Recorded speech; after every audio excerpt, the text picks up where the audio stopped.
नमस्कार दोस्तों, स्वागत है आपका हिंदी नॉलेज शो में। तो दोस्तों 188 बिलियन डॉलर, जी हाँ, 188 अरब डॉलर, वो भी प्योर कैश में।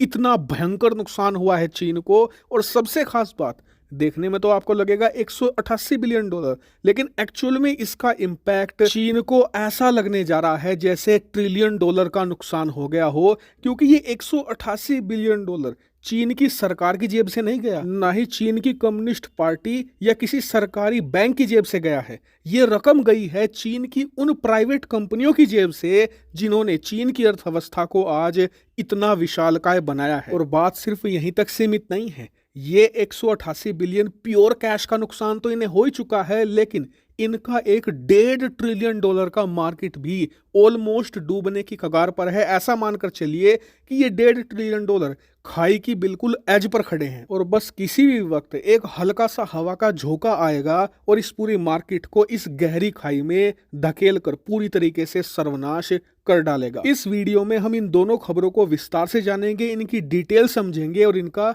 इम्पैक्ट भी जानेंगे। तो चलिए बिना टाइम वेस्ट के वीडियो को शुरू करते हैं। लेकिन उससे पहले आप में से बहुत से लोगों ने चैनल को सब्सक्राइब नहीं किया है, तो प्लीज सब्सक्राइब कर लेना, और जिन लोगों ने पहले से कर रखा है उनका दिल से धन्यवाद। चलिए वीडियो की शुरुआत करते हैं। तो दोस्तों, आप में से वो लोग जो जीडीपी और अर्थव्यवस्था की समझ रखते हैं, उन्हें इस बात का अंदाजा होगा कि चीन की जो टोटल विशालकाय अर्थव्यवस्था है, ये 2 पिलर पर खड़ी हुई है।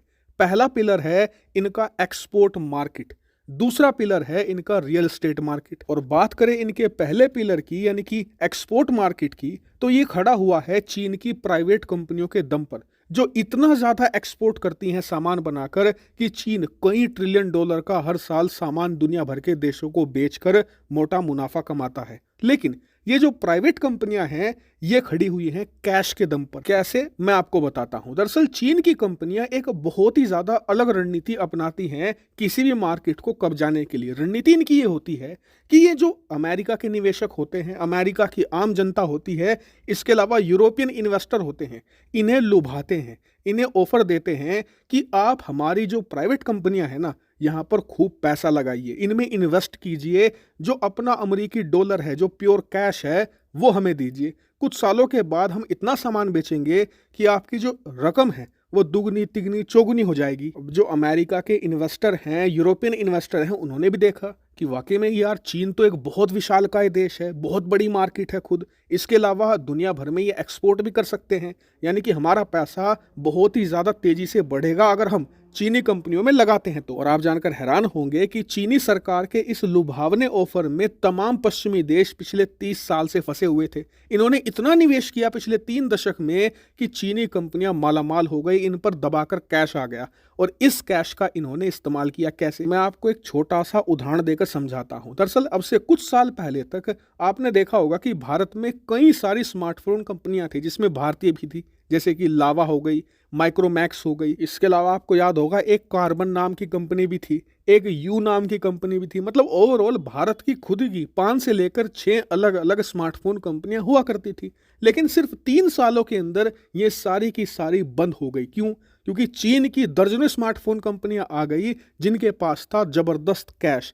उन्होंने क्या किया कि अगर किसी फ़ोन को बनाने की लागत थी 10,000 रुपये, तो उन्होंने इस फ़ोन को बनाया और भारत के अंदर 7-7 हज़ार में बेचना शुरू कर दिया। जो भारतीय कंपनियां थी वो उसका मुकाबला नहीं कर सकती थी, क्योंकि उनके पास इन्वेस्टर नहीं था, उनके पास इतना कैश नहीं था कि वो भी घाटे में अपना मोबाइल फ़ोन बेच सके।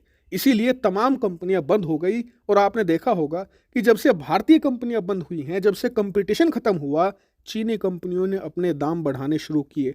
आज की तारीख में आप देख लीजिए, चीनी कंपनियां हैं ना, जो पहले वो 10 से लेकर 20,000 के स्मार्टफोन बनाया करती थी, लेकिन आज की तारीख में वो इतने महंगे महंगे स्मार्टफोन भारत में बेच रही हैं और आपको वो महंगी कीमत अदा करनी पड़ती है, क्योंकि कुछ खास कंपटीशन है ही नहीं। और ये तो मैंने सिर्फ आपको स्मार्टफोन मार्केट का उदाहरण दिया, यही काम इन्होंने दुनिया भर में किया है। हर एक मार्केट में, चाहे स्टील मार्केट हो या दुनिया भर के तमाम अलग अलग प्रोडक्ट हो, हर जगह इन्होंने यही रणनीति अपनाई है। लेकिन शायद अब ये नहीं चलने वाली। क्यों?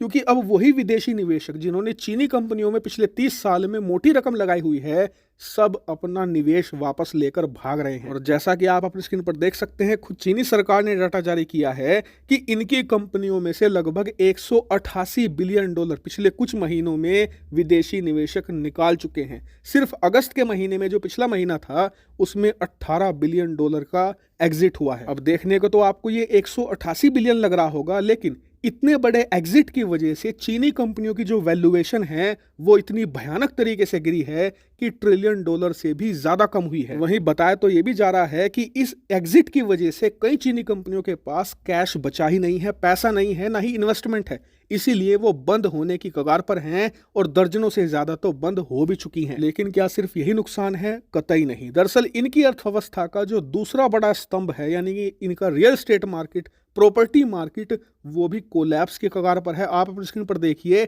इनके रियल एस्टेट मार्केट की जो रेटिंग है उसे निगेटिव में कर दिया गया है मूडीज द्वारा, जो दुनिया की सबसे प्रतिष्ठित क्रेडिट रेटिंग एजेंसी है। ये चीन की मार्केट के लिए एक बहुत ही करारा झटका है और बताया जा रहा है इस रिपोर्ट के अंदर कि चीन का रियल एस्टेट मार्केट कभी भी कोलैप्स हो सकता है, किसी भी क्षण ये पूरी तरीके से तबाह हो जाएगा। और अगर ऐसा होता है तो आप देखेंगे कि चीन की जीडीपी में एक जोरदार गिरावट देखने को मिलेगी, क्योंकि चीन की अर्थव्यवस्था रियल एस्टेट मार्केट पर बहुत ज्यादा निर्भर करती है। पिछले 20 सालों में जो भी इन्होंने ग्रोथ हासिल करी है, उसमें ऐसा मानकर चलिए कि आधी ग्रोथ इनके रियल एस्टेट मार्केट की वजह से ही आई है। हालांकि इन दोनों सेक्टर को मैं भविष्य में भी ट्रैक करता रहूंगा और उसकी अपडेट आपको यहाँ पर देता रहूंगा। आप लोग चैनल को सब्सक्राइब करके रखना। Thank you very much for watching video.